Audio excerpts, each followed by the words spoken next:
Ladies, gentlemen, and raiders of all lark, the Game Awards is well known as being a yearly provider of game announcements and trailers, generating hype for all kinds of new games coming to players in upcoming years. In 2021, one of these game announcements was for a unique new experience known as Ark Raiders, and it began with the trailer that you're seeing on the screen right now. At this point in time, the game was a much different concept than what we've ended up with today, and it has shifted various times in a number of ways, some of them being quite major, with all the things that were considered, tested, dropped, or just not implemented for the final launch version of the game. It leaves a very interesting trail of breadcrumbs to follow through the creation of Ark Raiders. Along the way, there are plenty of Ark that no longer exist in the game, mechanics that we no longer have. I mean, hell, to begin with, this game was never planned to have PvP at all. It was a purely PvE experience for a lot of development time, with the Raiders all being supposed to band together to fight against the Ark. And while the lore of the world, the aesthetics, the ideas, they all translate through to what we ended up with now, this clearly could have been a wildly different game if they just made a few different decisions at critical points along the way. But it's these choices that made Ark Raiders what it is now. So today I want to look over and comb through all the information I can find about earlier versions of Ark Raiders, the things that they considered including or different versions of what the game could have been, and talk about if I think they could have made the end product better if they'd stayed in, how likely I think they might be to be implemented into the game at a later date, like as part of the roadmap of future updates that we already have, as an example that there definitely is going to be more stuff added, and there is definitely some possibility that some of these things will make it into the game in post-game updates eventually. Starting off at the very beginning then, this first reveal trailer happened in 2021. They started by mentioning barons, queens, and kings. Barons we know about, they're the big boy husks that you can find in the game. The queen is of course the queen, and kings are what we assume to be the next stage up from a queen. The things that you can occasionally see walking around in the background on Buried City and on Bluegate map as well, we assume that these are kings. They're just massive towering Ark that are bigger than anything we currently fight in the game, but we don't know 100% for sure. The game world then was absolutely massive. You can see this giant desert that I believe was supposed to be the outer sections of what now has been turned into spaceport. At this point in time, the maps were gigantic, and they even had things like full-on player-controlled vehicles to help you get around the giant maps faster because they were that big. The main gameplay loop was still focused on raids, long sessions of combat, but it was fully PvE. It was like up to 40 players that could be on a server at the same time, and the only person that you could fight weren't persons, actually, it was Ark, ranging from the smaller flying guys like wasps or hornets, or their early iterations of course, but in much larger numbers than we tend to see them now. Rocketeers were still a thing in an early iteration, but every one of these raids was meant to culminate in some sort of gigantic, oversized Ark that you band together and fight at the end. Essentially, all the different groups on the server would go around doing their own thing for a bit, all trying to meet in the center to all take on the big Ark together. Essentially, it would be the equivalent of what we have as a queen, or the matriarch. We have both of those now, except they were treated totally differently. At this time, the sort of idea was the players were the powerful ones. The Ark were the ones getting beaten down by them. The raiders were clearing out the map of Ark like a plague of locusts eating through crops, just blitzing through it, looking awesome as they did it. We even had full-on like thruster boots or jump boots, whatever you'd want to call them, that would let us scale the massive Ark in a single giant leap, stand on top of them, and then shoot right down to their weak spots from above. And it just looked like a crazy power fantasy game with all of these evil mechs, and the bulk of the interesting experiences were heavily focused on the engine of the game, how it supported the Ark. Things like being able to break off full-on limbs like the legs of these giant guys until they were just like a cylinder struggling to move on the ground, still doing their best to fight back from that position. And those systems do still exist in the game to an extent, which is why you can see stuff like rocketeers flipping upside down and then just being stuck on the floor, but still trying to fight. But the game has shifted so much since that point and completely flipped its ethos. Again, back then, the players were the force to be reckoned with. The Ark were the punching bags. Now, at least the intention, of course, until players got strong enough to basically treat the Ark like playthings,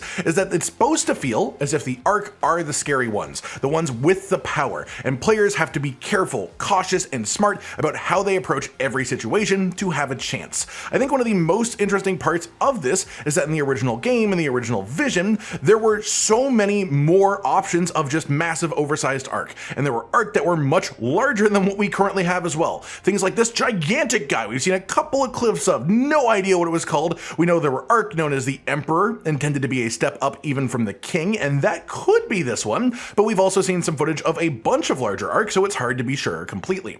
But this was an early Ark that ended up axed. This might be the same one at a different stage of development, or it could be something totally different. It's a bit hard to tell, but this one is absolutely gigantic. It fires down like laser beams from above. It has really floaty, like low gravity jumping ability that it uses sometimes, and part of the gameplay of this one that we saw here is players just straight up jumping on top of its body using these like rocket boot type equipment that we mentioned before, and then shooting into its exposed glowing weak points. And while it looks like a totally different game, it also looks very interesting and fun as well.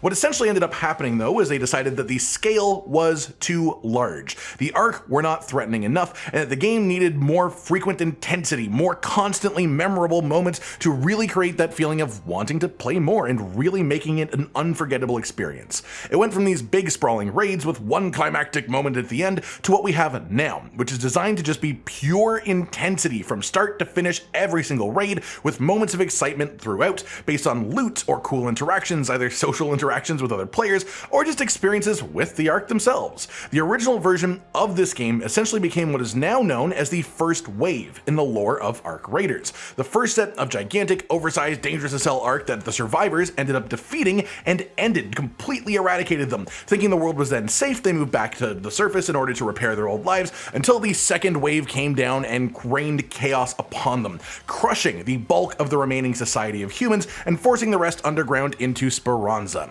The first wave raiders were all about strength and numbers to take down unbelievably powerful arc, but the arrival of the second wave dwindled the numbers, it created massive scarcity, and that's the in-lore reason for the infighting between players, why PvP is now a thing, and the creation of PvPvE in this game as a concept. Also, in the original version of Arc Raiders, players would actually choose from different heroes that were like definable player classes with unique skill sets instead of having to, bring loot into the game, because loot wasn't really the main focus of the game to begin with. It was all about the combat and the big arc. There were also some pretty wacky character models, like one of them was just a straight up android, like Lance essentially, and I find it quite interesting that this isn't currently an option in the game anymore. There are plenty of other big arc though that are worth mentioning. This guy is like a big orb with legs. I love the look of this thing, almost like one of the big robots from The Incredibles, and I've always loved their design, and I always think back on them when I think of giant destructive robots. There was this giant like armored cylinder enemy with laser turrets attached to the top of it with armor panels all over it. This was very early in development, of course, but it's like almost the idea of a turret, but as a big arc, multiple turrets around it, and there's probably some cool stuff in the middle, which is a very nice idea. There's this guy, which is called the Mammoth, and I think that this was what ended up being repurposed and retooled to become the matriarch, most likely, but that is more speculation than anything concrete, really.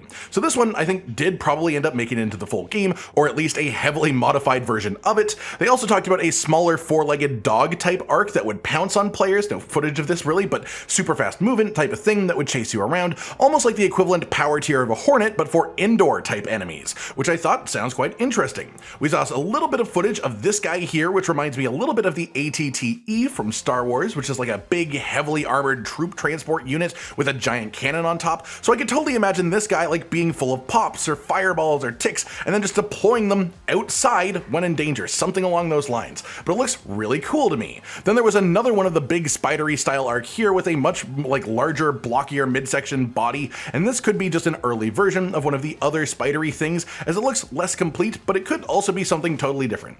Then that is the bulk of the stuff that they talked about being a thing before the game went through its major shifts, and a lot of this stuff was left by the wayside when that happened. When the game became PvPvE, when all the loot stuff was added, Spaceport and Damn Battlegrounds were old maps that did exist in the original version of the game, but they had to be changed massively for what the game became. They were redesigned with the new gameplay loop in mind, with PvP as a factor, and essentially salvaged as much as they could be for the main game to become what they are now. Whereas Buried City, they mention, is purely created after that gameplay shift, which is why Buried City feels like it's designed so much differently than most of the other maps. I think it's also pretty clear that this was the case for Stella Montis as well, given that that whole map is indoors and mostly close quarters as well. That said, that's most of what we know about the very early stages of the game and the things that were made and then scrapped or put aside. But we've also heard the developers say that there is a lot of legacy stuff to comb through, which obviously isn't a very clear statement, but it is easy to interpret that as saying that there is a lot of stuff that they created, conceptualized, even fully modeled and worked out animations or full sound effects for, that ended up getting cut from the final product. So now, with the game being released, with it feeling complete to them in a certain way, it's time to now look back through the old stuff, decide what might still be able to fit into future updates, if it can be repurposed or reused in some way, or if it needs to just get scrapped. That said, looking at the roadmap, I would say nothing quite directly fits into the snowfall map condition we've got coming up, or the flickering flames event that we've gotten in December, at least not purely based on their names and the themes of those things, so I doubt that we will see any of this stuff returned then, but we know that the roadmap for this game is going to be much longer than just lasting until December. This is just what we've been shown so far. So, going forward into 2026 and beyond, and while there's an argument that some smaller things could be added without being on a roadmap, the fact that the roadmap goes out of its way to mention both matriarch and shredder leads me to believe that they won't just release something like a new arc out of nowhere without some sort of pre-warning about it, either in the form of a full new map or a map event like the matriarch is as well.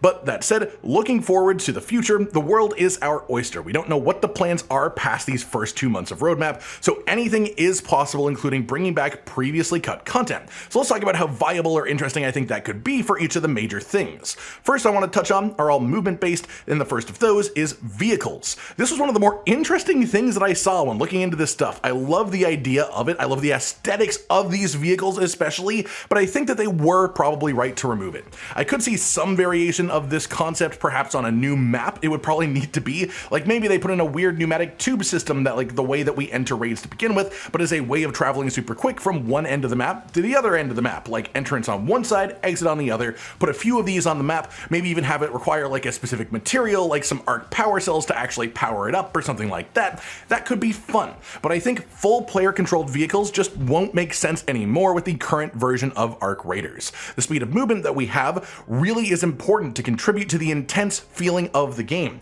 If we had like armored cars that we could ride around in at speed, the vibe would shift dramatically. So I think this one is probably better off gone. And I doubt this has much of a chance of returning as a result. The second movement based thing I want to talk about is the like crazy jump boots that they use to get on top of massive arc in a single bound. This is functionally not crazily different to the snap hook, outside of seemingly not needing to be equipped and being able to do much sillier stuff with much less grounding in reality than the snap hook at least attempts to be. I think this would be fun in some situations, but imagine a map like Buried City. If players could jump from ground level onto any rooftop just in the blink of an eye or stuff like that, it would completely change the feel of every encounter. It'd be really weird and it wouldn't fit the vibe of Arc Raiders. Is that a bad thing? I don't know, but I think it would be too drastic of a change to add to the game at large. That said, I could see possible potential for it down the line if they were to do something like a specific major map condition where the Arc are messing with the gravity in an area to explain it, and so everything has low gravity. The Arc have low gravity and every player does too, or something along those lines to make it a much more contained part of the game that can only be done in a place where they can create the map around that idea, and then in a way where you know that it's balanced because every player will have it while it's active. In all likelihood, I think something like this is probably just gone permanently, but I think there are ways they could bring it back in different ways if they wanted to. One more thing before we get into specific archetypes is the android player model. Theoretically, this was one of the selectable hero class type things from the original concept of the game, and in that version, having these characters be super distinct from each other made sense, so having an android character made sense, but I think now in the game that Arc Raiders has become, if you saw someone walking around looking like an android instead of a human, like basically a human-shaped arc, some might call it, and if when you talk or use emotes it sounded like it was coming from a robot, I could very much see that causing confusion and aggression in ways that I think they're probably trying to avoid. I could absolutely see this being added as like an outfit or appearance type one day, maybe, perhaps, but it is also much more involved of a cosmetic change than anything that they have released so far, so I don't think that's super likely unless they change their entire concepts of what they do with cosmetics. That said, let's talk about specific arc that were cut from the game. Here's this big orb dude, and I might as well bring him up together with the like big like laser firing lightning rod looking guy. This big guy that again might be the same thing at an earlier stage before the lasers were defined, but could be something else too. And this guy here who looks almost like a walking arc storage facility that would just release loads of little guys as it moves, at least that's how I picture it. Most of these I don't think are likely to come back, and after hearing about the reasons that they changed the game and pivoted away from it being mostly about the bigger arc enemies, I'm honestly unsure that we will even ever fight something as big as the King arc, not to mention something bigger than that like an Emperor. They talked about how there were issues with like the big arc feeling like you were always looking straight up when you were fighting them. The concept of getting on top of them, especially as they move around the map and shift angles based on terrain, was a bit funky. And then of course, what happens if you fall off of the big arc? Because early in development there was not fall damage in this game, but obviously the version that we have now, there absolutely is fall damage and it's quite brutal. So if that were to happen now, that would be a problem. That said, I don't think that we're likely to see any of these very massive arc, at least not in the exact way that they worked in their original concept, but I think that there is a chance that we could get two of these similar ideas implemented in the future, at least some somewhat. The first is the idea of an arc transport type machine. I think you could totally make a major map condition that's like an immortal gigantic vehicle that roams around the outskirts of the open areas of a map, like walking around the outer circle of damn battlegrounds, for example, and everywhere it goes, it could just deploy massive amounts of little arc on the ground. Maybe even make it specifically fireballs and pops, because these are normally only really a thing indoors where they can be threatening, but if you find them in large enough quantities outside, it could be still very engaging of an experience. It could be very chaotic, and I think that would be fun. It would almost incentivize trying to stay indoors as much as possible, and then also either trying to purposely avoid the path of the transport so that you don't get in the way of all of these arc, or purposely going towards the transport if you wanted to farm all of the arc from it. Maybe even put some unique rewards on the inside of the transport if you can get in through just like waves and waves of small arc it is carrying and releasing. Like, I could totally picture a treasure vault in the center with like 30 ticks inside of it that you have to clear out before you can actually loot it. Something like that. Just something very, very chaotic, focused around large quantities of small arc. The other thing that I think could work is not necessarily one of these arc concepts so much as some of the gameplay they showed of the big laser firing guy, where players were jumping on top of it, then shooting down through glowing weak points, and it made me wonder if they would ever do something like that, but instead of weak points, the things on top of it are like a solvable puzzle that you have to work to get through. I'm imagining something along the lines of the Harvester event that we have now, combined with the Queen. Like, what if you had to climb on top of the Queen using like a snap hook, complete a puzzle that was on top of her, and completing the puzzle was an instant kill on the big arc, resulting in unique and cool loot. Rather than a big combat arc, a big puzzle arc, where it is immortal to anything other than the puzzle itself. It will try to attack you while you're completing the puzzle, but it challenges your knowledge and strategy more than your pure gear and your pure killing power. Maybe even make the puzzle something that can be randomly generated so it's not the same each time and you have to actively work it out rather than having set solutions. I think that could be quite fun. Then finally, on the note of smaller arc, again they have mentioned the idea of a small four-legged dog-shaped arc that would try and bite you and chase you down, and I definitely think that that could still be added to the current game. I could see it being one of the higher tier indoor arc, sort of similar tier to like a shredder from Stella Montis, except you could make it essentially the opposite. The shredder is slow but quite tanky, so the dog arc could be super fast, impossible to run away from, like make it actively faster than the players, but have some sort of glaring fatal flaw or weak point that you can target on it and exploit it to take it out easily before it reaches you. That's pretty much it though. I'm not sure any of the other stuff would really translate well into the game we have today, but you can clearly see that they put a lot of time, passion, and effort into their original vision for the game. So I'm sure that the developers would love any way they could bring back some of these old ideas and implement them again moving forwards. Whatever their choices, I genuinely look forward to the future of this game, whether we get old ideas adjusted for the new game, or if they just continue to make these totally new things. I think we have a lot more to come in Arc Raiders. They've been adding new things to the game pretty consistently so far in one way or the other, and while we don't have a roadmap for 2026 yet, I'd be very surprised if it slows down at all in comparison to our initial updates, because the game is wildly more popular and more successful than it was ever expected to be to begin with. So if anything, I'd expect an uptick in post-launch content next year, not a downtick, but we'll have to see what they actually choose to do with the game, really. I hope you've all enjoyed this then, and let me know your own thoughts on all of it in the comments down below. Like if you liked the video, subscribe to the notification bell for more, and most importantly, ladies and gentlemen, until next time, stay sweet. Josh, Cotton, and Hollow with the videos, dropping the humor like a hammer on your tippy toes, bringing entertainment on a daily arrangement to take our insanity and turn it into entertainment. Yes, I said entertainment twice, to reiterate that it is nice to look into your faces on a mostly daily basis when you let us in your homes to make the whole world a stage. Goodbye.